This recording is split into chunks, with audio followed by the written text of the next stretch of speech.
বড় বিস্ফোরণ আফগানিস্তানে। পাকিস্তান করেছে একের পর এক এয়ার স্ট্রাইক, আর লক্ষ্যবস্তু আফগানিস্তানের 3টি শহর, এমনকি রাজধানী কাবুলও বাদ যায়নি।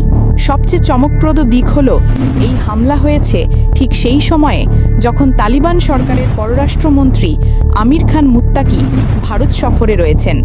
সূত্র বলছে এই হামলার মূল টার্গেট ছিল টিটিকি নেতা নূর ওয়ালি মেহসুদ, যাকে পাকিস্তান দেশের বিরুদ্ধে সন্ত্রাস চালানোর মস্তিষ্ক বলে দাবি করেছে। পাক প্রতিরক্ষা মন্ত্রী খাওয়াজা আসিফ অভিযোগ করেছেন আফগানিস্তান পাকিস্তান বিরোধী জঙ্গিদের আশ্রয় দিচ্ছে, তাই এই এয়ার স্ট্রাইককে দেখা হচ্ছে এক প্রকার প্রতিশোধমূলক আঘাত হিসেবে। কিন্তু প্রশ্ন হলো, তালিবান মন্ত্রী যখন ভারতের মাটিতে, তখনই পাকিস্তানের এই হামলা কি কোনো রাজনৈতিক বার্তা, নাকি এটা দক্ষিণ এশিয়ার নতুন সংঘর্ষের সূচনা? কমেন্টে লিখো, তুমি কি মনে করো এই হামলার আসল লক্ষ্য ছিল তালিবান নাকি ভারতকে চাপ দেওয়া?